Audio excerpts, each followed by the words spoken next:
it's been a couple of minutes. Again, I'm Paige Cox with the Division of Child Care and Early Childhood Education. And I'd just like to take this time to thank you all for joining us today. We are here to learn more about the nycar system and how to run the regulatory checks. And fortunately for us, our partner and IT expert, Justin Foster, is here with us, and Justin will lead us through how to utilize the system itself. If you guys have questions throughout the, when Justin is sharing, you can enter those in the chat box, and we will try and get to those during this time frame. So Justin, I'm going to turn it over to you. All right, thanks, Paige. So you will notice that we've enforced a few additional security protocols on this call. You will not be able to unmute yourself or share your screen. So if you have questions, the chat will be required. So just keep that in mind. I'm going to go ahead and share my screen. Paige, if you'll let me know if you can see this once I get started here.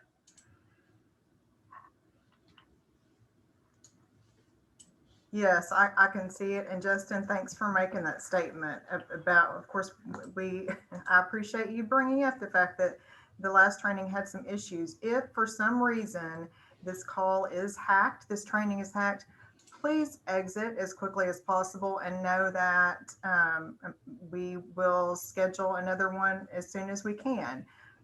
Last time we weren't able to log off, but please log off if you're able to. And fingers crossed, hopefully that's not ever going to happen again. Back to you, Justin. Okay.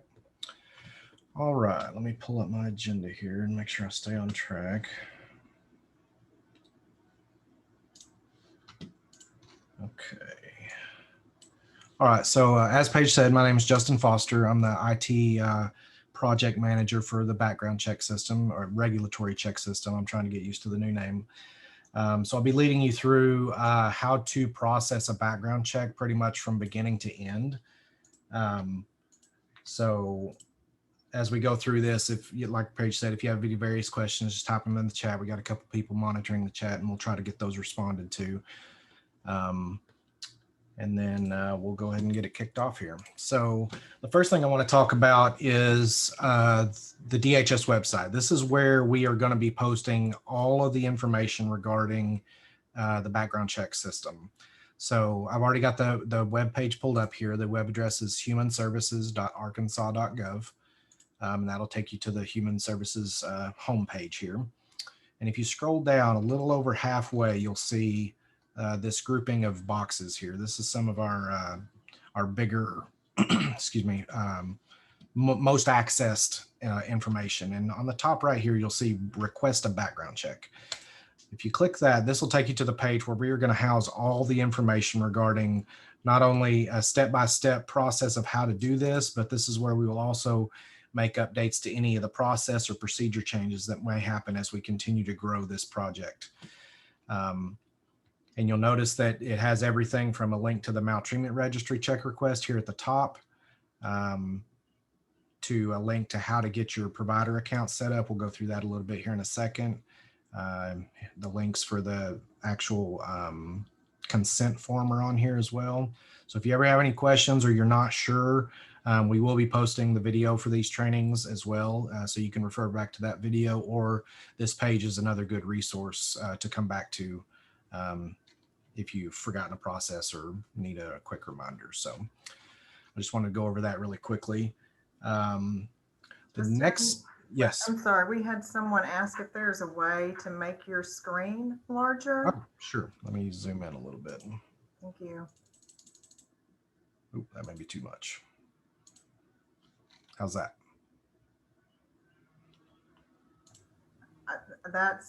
It was fine for me before, but if someone else, yes, that's great. Okay. Thank you. So the very first thing, and most of you have already probably completed this process, is to set up the subscriber account. And as I've said on previous trainings, we do have a training document that was provided by nycar that will step you through this process. I've shared that with the DCC business team, so they can, if you ever want a copy of this, you can reach out to them and they can provide it to you. So I'm not going to step through this individually. As I said, most of you have probably already completed this process, but if you need to set up new users, or this is your first time on this training, reach out to the DCC background check team or regulatory check team, and they'll be able to get you that training document here that I have pulled up that just steps you through it and tells you everything you need to know about signing up. Let's see. All right, next. So the next step, once you have someone that's ready for a background check, I'm actually in the wrong order here. Let me pull this over. So the first thing you're going to do is log into your account. After you've set up your subscriber account, you'll get an account login. And this will be the home page you come to after you've logged in. This is a test account, so you'll see it logged in, and actually I'm logged in as one of the nycar staff because he's the one that set it up for me. But on this page, you'll see several different tabs, and I'll just briefly go over what each of these do. So the home page is just a quick access to the most used links. The search tab is the same as the search link here. The pending tab, same as there. Account history is the same as this history button. And then the first two I want to pull up individually is the help and the contact us. So on the help tab, this actually takes you through a very generic way of processing your background checks. Now keep in mind that this system is used statewide, not only by DHS. So some of this information may not apply or may look a little bit different based on, I'm sorry, I'm not zoomed in again, I just realized. Okay, some of this may look different based on like which types of checks you're doing. Don't take this word for word, but it is a good synopsis of what you can expect to see as a part of this system. The other tab, the contact us, is just some information to reach out to the nycar help desk. This typically shouldn't be necessary for you as providers, and the only time you would need to reach out to them is if you're having trouble with your subscription account itself. So usernames and passwords, questions on how to use the system, etc. If you're having questions about the status of your background checks, or you've had a problem with someone who showed up and had issues getting their fingerprints taken, your first stop shop there is going to be to contact the business team with Division of Child Care for those kinds of questions. All right, so going back, we'll start with the search tab, and I've got one pulled up already here that I'd started on. Sorry, these Zoom controls are in my way. Can't get to my tab now. Right there. Okay. All right, so I've started one here. This is what happens when you click a search tab. You'll get this very few fields here that you have to fill out. So I'm running this test on Billy Ray testing Cyrus. I'm including that so we can get this canceled out after the training. One thing I want to update you guys on, most recently we're seeing some issues with people who are putting the technical term is Unicode text into these fields. And what Unicode is something like for Spanish names who have the ends with the tildes over it, that's a Unicode character that the system is not able to read. Also, if you ever copy and paste from a website back into one of these forms, those characters get copied over as Unicode and can cause issues. So where possible, please type these in with just normal letters and don't copy paste your data into these fields. The next most critical aspect is this date of birth. We've seen a lot of cases where people inadvertently put in 2021 for the year of birth. We also have put in a fix that doesn't let you run a background check on someone less than 12 years old. So that kind of corrected that issue. But the critical aspect of this is if you put in the incorrect date of birth, when they go and show up for their appointment and we try to pull back their transaction with the date of birth on their ID, we will get a record not found if it's not keyed in correctly here. And that's going to do two things. One, they're going to have to reschedule because they're going to have a new transaction. And two, we will not be able to refund any of the fees charged for data entry errors like that. So please keep that in mind, that these fields here, specifically name and date of birth, are going to be what is used by the DCO operators who are doing the fingerprints to validate the identity of your applicants that are showing up to get their fingerprints done. So the rest of this information is just information you'll have to get from the applicant, you know, sex, race, social security number, address. The next step here is to choose the file, which is, this is the consent form, which I'll go back to the website here real quick and show you that. Let's see, I think it's this one. Yeah. So this is the background request for criminal background check. So this form is a web form. You fill it out, and this form doesn't actually do anything for you until it's notarized. So once you've filled all this out, you'll get an email with a PDF copy of the form. You take that to a notary, get it signed, and then when you're putting in the record request here, you will upload that file as a part of the request, because we're not allowed by federal law to run the background check on anyone unless we have that consent form. So let me just find a real form here. I'll just upload that. That's fine. And then after that, of course, depending on your access, you'll have a varying number of choices here for the purpose you're running the background check for. Typically, it's going to be one of these top two, CHI or CHW. There are scenarios that you will use these COVID values, but I don't know that we're using those anymore. This account just has access to everything. So based on the way your subscriber account is set up, will determine what you see in this dropdown. And it's typically either or, CHI or CHW, although I believe we do have a few that operate in both worlds. So once you've chosen the purpose, you'll click search FBI and state for CHI. For CHW, you do get the option of running state only or FBI and state. And I'll have to let Paige speak to the specifics of that, but we'll work with a CHI for now. And once you click that radio button, it opens up a new FBI information screen. The only area that is required for you to put in any information in is right here. The rest of this information from we're under home address, employer address, that is all optional and is not required for you to enter data into. All that does is allow, if there's a any research that has to be done, meaning they don't get a direct match back on the record, this helps them track down the correct record when they do the research. So we'll go through here and put in some quick information here.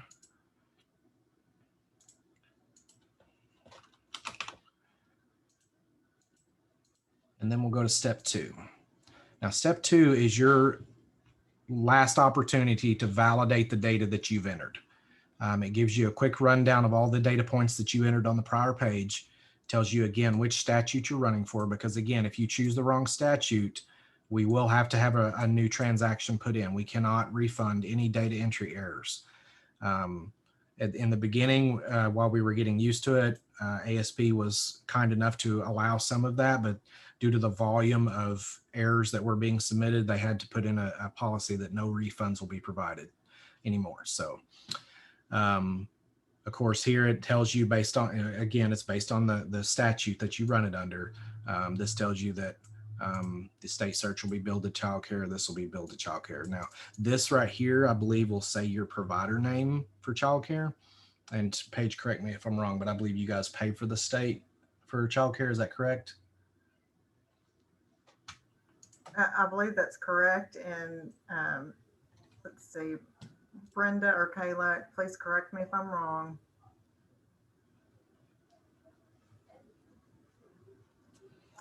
We can, I believe that's correct, Dustin. If we find out that's correct. Okay, yep. Good. All right, so typically you would see your provider name here. The account I'm logged in under is called DHS Division of Child Care. That's why it says it here. But you would expect to see for CHI that your provider name would be listed here.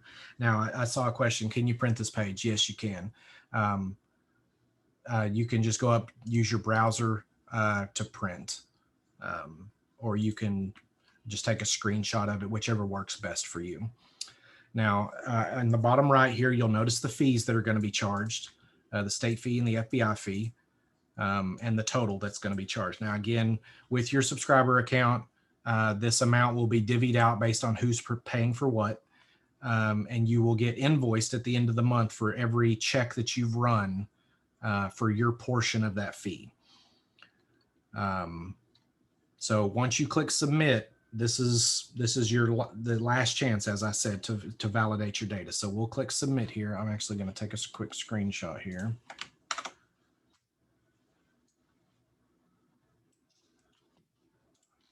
And then I'm going to click submit.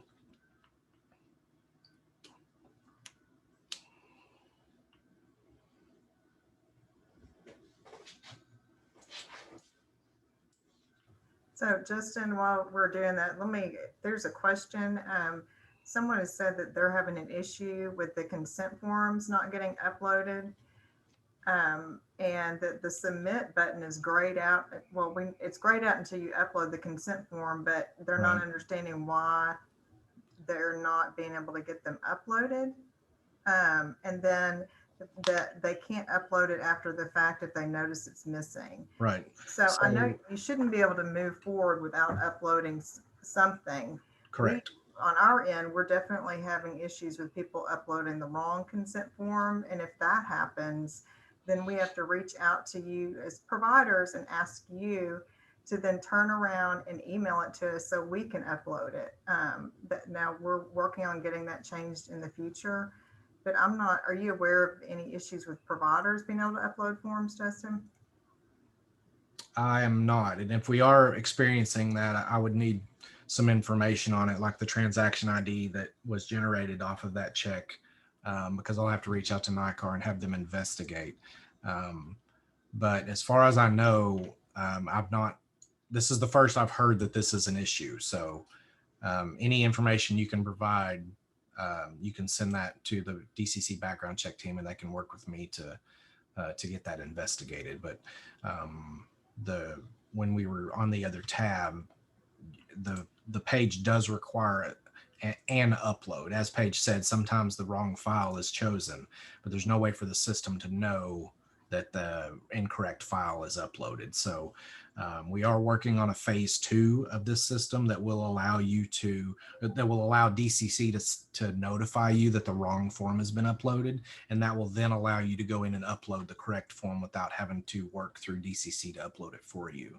But that will be a few months down the road. Hope that answers your question, but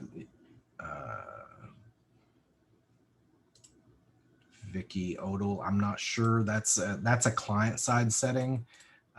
Unfortunately, we can't really troubleshoot that kind of error because everybody's computer is different.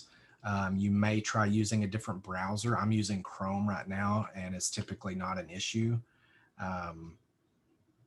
It could be based on, the browser you're using. So I would recommend you try a different browser. And Kayla and Brenda, if you guys could both put your email addresses in the chat box. They are the program coordinators in the regulatory check unit, and they can help you all as well. Okay, so I've submitted my request here. This page will not always show up. This page here that says your request has been forwarded for further research happens when we don't get a direct match on name and social and date of birth. So because this is obviously a fake record, the system said, hey, I can't find anyone. Will you please put in any other information you can for us to do our research on? And again, that's similar to the FBI section that was at the bottom of the prior page. That this happens when they can't find a direct match and they want to get extra information to ensure that they match back to the correct record when they do the background check.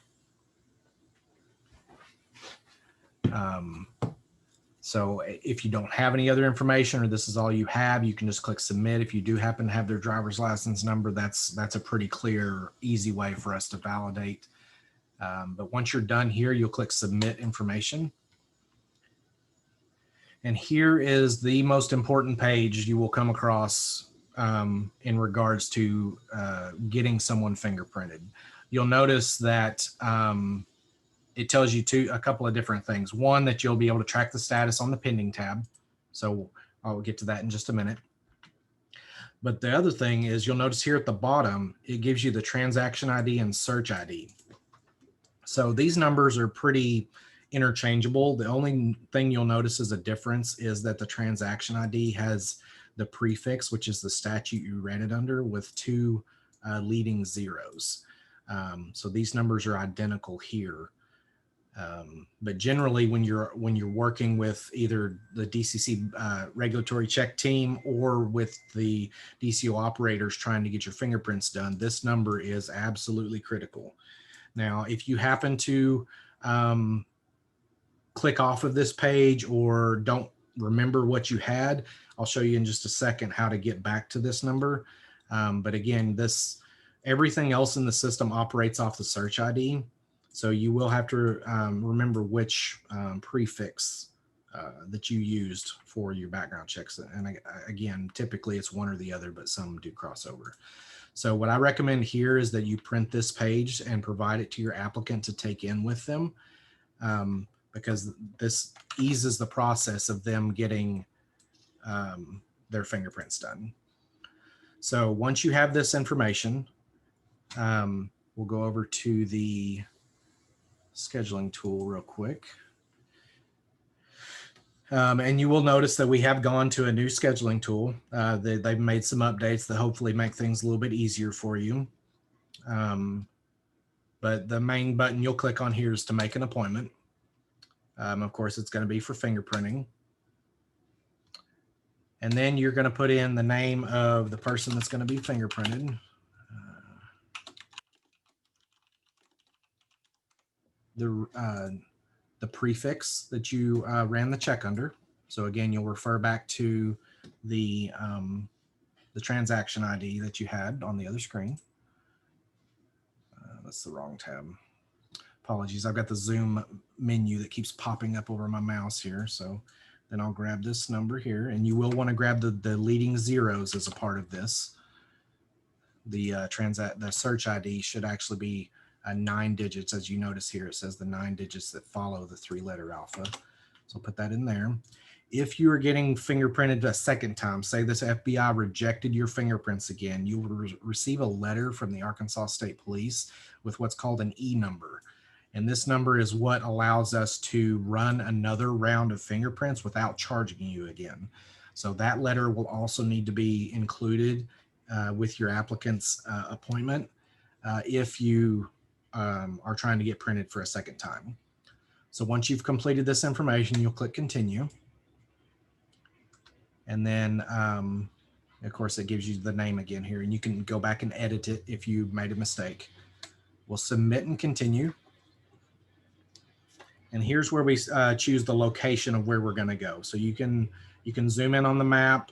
You can click the little button on the map to choose a location, or you can search based on city or county. So say I wanted to look at Pulaski.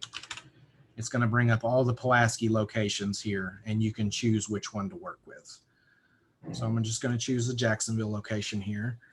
And we can check on the earliest availability if you want to get them in as soon as possible. One thing to keep in mind is this system does not allow you to schedule for the day of. So there is a 24-hour lockout on scheduling an appointment. This gives our DCO operators the ability to manage their day-to-day operations, knowing, okay, when they come in first thing in the morning, that is their schedule and it's not going to change. They can print that off and they'll know how many people they're going to need and when they're going to have people available. So we can check the earliest availability, and it says May 4th and there's 20 slots available. So we'll go to select in-person appointment. Of course, you see today is grayed out, and you can choose any of these days, even if you didn't want to do as soon as possible. So we'll choose out Friday, and any of these that say 1 available are going to be ones that you can schedule for.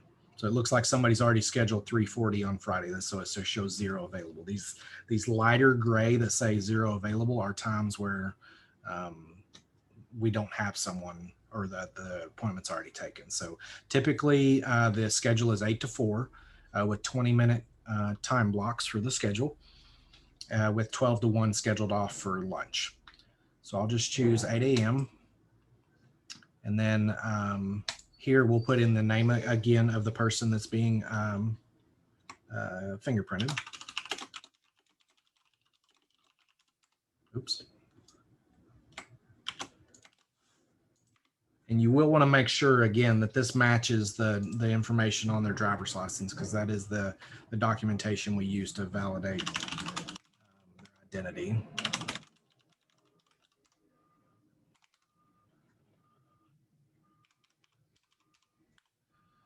Now you can check a box here if you're putting in your cell phone number to receive text message updates, but that is not mandatory. So we'll submit this appointment. And this is another page that's good to print out. It tells you the location, the address, the date and time of the appointment, as well as the information that was put in.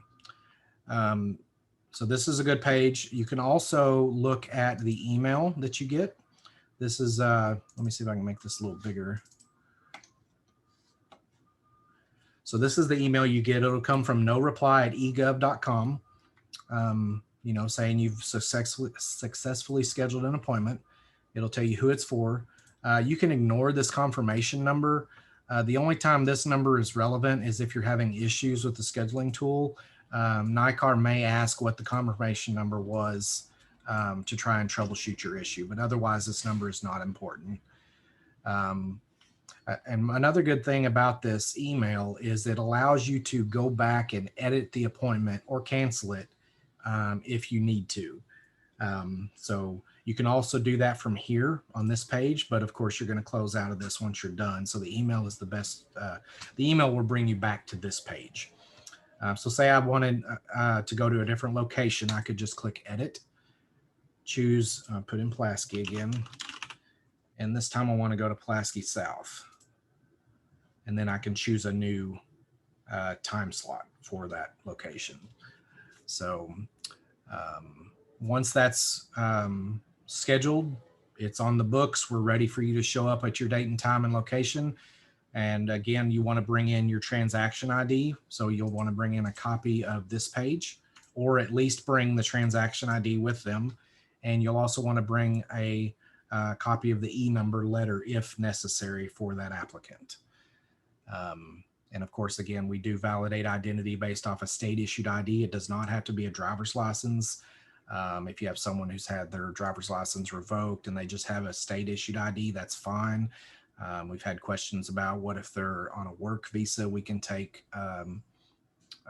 passports as a form of ID. As long as it's official government ID, we can use that to validate their identity.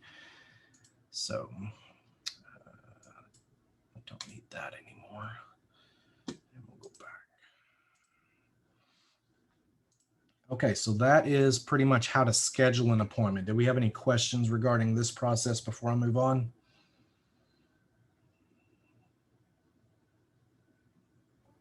Give that just a second. I don't see any questions. Okay. All right, so we'll go back to this page. So, all right, you've set up your background check request, and it says you can track the status in the pending tab. So if we click the pending tab, you see here that here's the search ID that we took before. Again, it's missing the prefix. So again, you'll want to make sure that you track that prefix based on the reason that you're doing the background check. And you'll notice that once we have adjudicated this record, it will no longer show up here. Now, I don't have access to do that with this account, but you may notice that someone was listed here and then they disappear. And that's where we'll transition over into the history tab. The history tab will show you all background checks that have been run under this account. And you can search through the history, or you can just see everything. So if you want to see everything, you just click search. If you're looking for a certain record, you can put in the social. This is probably going to bring back a few because that's my testing social that I put in. And here is where you see the status of the background check. The key here is you want to look right here, overall check. So here we have a lot that are not approved. Here's one that's still pending, which means we've not made any adjudication on it. And I don't see any listed here for provisional, but you may see one listed that says overall check provisional. And for childcare specifically, that means we have adjudicated either the state or the FBI and said that they can work provisionally under supervision while we wait on the rest of the results to come back. So some quick information on this page. You can tell who put it in, what the business name was, any notes that were put in. You can tell when it was requested and when it was completed.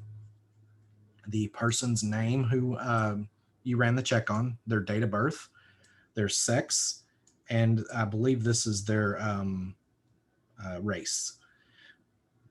Here's what you put in for their address. And this is where it is with the FBI. So if it says sent to Harvester, that means we've not gotten the results back from the FBI. Hence, we can't adjudicate the record fully. The attached documents will take you to the consent form. I can get this page to open. And you can download a copy of it to see what was uploaded. And again, for now, if this is the wrong document, DCC staff will have to be the ones that upload the correct document for you. So let's see if I missed anything. Okay, I want to go back to this form. Okay, so I'm going to take a step back real quick and talk about some issues we've seen regarding this consent form. This does get emailed to you. So if you work for a business that operates any type of email blocking or filtering, you will want to make sure that you've checked your spam folder. We have seen a few issues where people's email accounts block these for some reason. In that case, if you have issues getting it to a certain email address, you can try a different one. There is no limitation to how many of these you can submit for the same record. So this is not tied directly to the CBC system. So if you make a mistake or notice someone's name is wrong, or you put in the wrong social security number, anything like that, all you do is go back out and fill this out again. You just want to make sure that when you're done with it, the form that you get notarized is correct, and that's what you get uploaded to the system. So, all right, that's pretty much everything. Paige, can you think of anything that I've missed or we need to cover further? No, I don't have anything. I do appreciate you stressing, and I'll just say one more time, one of the things that we're seeing, that one of the reasons for delays and us being able to approve checks is missing or wrong, really wrong consent forms now, since you're required to submit a consent form, or there's errors on the consent form. And when that happens, we cannot go further. So we have to reach out to you, try and get the correct form, upload it. It delays the process. So that's one of the primary reasons for delays right now. Let's see, I just saw, okay. The question is that the only consent form we upload? Yes, that is the only consent form. It's actually 3 pages. It's a 3-page form, and all 3 have to be uploaded into the nycar system. Is that correct, Justin? Does this include the other? I don't see them on here. There's 3 pages that we require. Let me see if I can pull that to share. Yeah, I'm not sure about that. I know this form, I don't believe is 3 pages. I think the one that is the maltreatment form, and that is submitted outside of the background check system. We actually, the 3 pages that I'm referring to, and I can't, for some reason, I'm not able to share right now, but there's the first one looks like the form that you pulled up, and then you have to make sure that, so the second page is the page that shows the notary, and then make sure that you also have them sign the third part, which is the Privacy Act statement.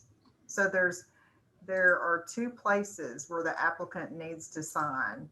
And on one of the pages, you have to have a notary signature. Okay, someone said, okay, thank you, Cindy. She said it does send you 3 pages. Okay. the notary page. What a great team I have. The it includes those 3 pages. The first page that we see, the general information, and then the notary page, and then the Privacy Act statement page. Okay, and Brenda wanted to make sure to let you all know that no one will ask you for your nycar password. So apparently that's been a thing. Let's see. I'm going through here, Justin. Yeah, I was just filling this out real quick. I'm going to submit it. I think this may be where it starts to get into multiple pages. If you've ever been convicted of a crime, it opens some new fields here.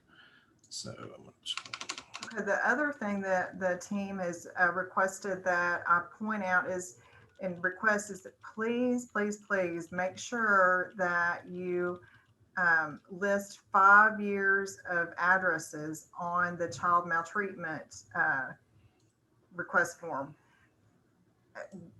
We like, if your applicant has lived outside of the state of Arkansas in the last 5 years, you will need to have them or do criminal check for them in the other states where they lived.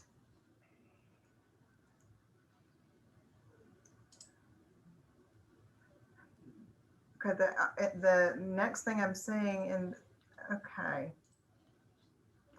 the next the next comments in the box. We have a lot of comments in the box. So um, just for this year, there is a cost in order to open up a subscription account with the NYCAR or INA system. It's $150, I believe, a subscription account. And for this first year, we are reimbursing that amount. So the email address for the receipt is listed in the chat box. Another tip for you all is, because back to the consent form, we've had people who've had difficulties uploading the consent form. So if that has been an issue for you, of course, you can always call us. Let me just say, we are more than happy to assist you. But something you can do is, if you take a picture of the form after it's signed, there are different apps on your phone that where you can convert the picture into a PDF. And I guess one is called Scan Guru app. We're not promoting, we are not spokespeople for that app, but I'm just saying there are apps available that will do that function. Okay, another issue we've had is, or just I guess another helpful tip, because our goal is to actually process these checks as quickly as possible. We know that you want your people to be working and not have to be supervised in the facility, and that's our goal as well. Our goal is to process these as quickly as we can. So that's why we're trying to give you friendly tips to help that process. So another comment is to please make sure that you include the dates next to the signatures. Okay, and I'm sorry, Justin. Justin, do you want me to stop for a second? oh, you're good. Okay, so this feedback was this is a reminder, the reimbursement for the subscription fee is just for on the child care side this year. Okay, thank you so much for letting us know. I was not aware that on the, Justin, on that child maltreatment form, it doesn't list the past 5 years on the paper PDF form. Okay. I know there's a spot for it, and it probably requires it before you convert it to a PDF. That's actually controlled by DCFS. Okay. So, and I was going to come back to that because I did forget to cover that. So on the background check page, I briefly talked about the link being here at the top for the child maltreatment registry check. That link will take you to here, which which is a good thing because this is kind of a very lengthy process to submit this form. It actually has a tutorial video at the top of the page that you can watch on YouTube. And it also goes through a very lengthy description of the instructions on what has to be done to get this submitted correctly. So there are 3 steps to fill out the form, upload the form, and then pay for it. So make sure you complete all 3 steps, otherwise it doesn't actually get submitted. There's a few FAQs at the bottom you can read through that may help if you have any questions that others have had. But as a few comments have said, this form, you know, it is controlled by the Division of Children and Family Services, so they own the form. The maltreatment check actually goes through their process and system. So we do rely on them to work with us and get that information back to us so we can fully adjudicate. But again, the main page you need to be, I'll put it in the chat here. This link here is the be all end all go to for information regarding the process. So if you ever have any questions, this is probably a good place to start. And if you have any further questions that aren't answered here, you can't find the information you need, then you can reach out to the regulatory check team with Division of Child Care, and they'll be able to direct you further. Something we do want to receive results. That information is provided to the Division of Child Care. I don't know of a situation where you would receive the results yourself, but again, this is specific to Division of Child Care. There may be other types of background checks that are required for other divisions where you would receive those, but I'm not familiar with that. So I am aware of situations where providers actually receive their maltreatment checks before we have the ability to see that they've been received or processed in the system. So I do know that has occurred. And in situations like that, we have requested that providers email those to us, but that's not typical. So if you've got a specific instance where that's happened, please reach out to a member of our team and we can help. Do we have any other questions?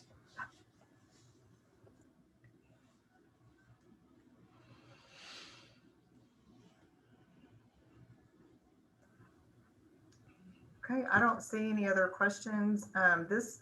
Thank you all so much for your time. Justin, thank you. We appreciate you. This it has been recorded and will be posted on our website.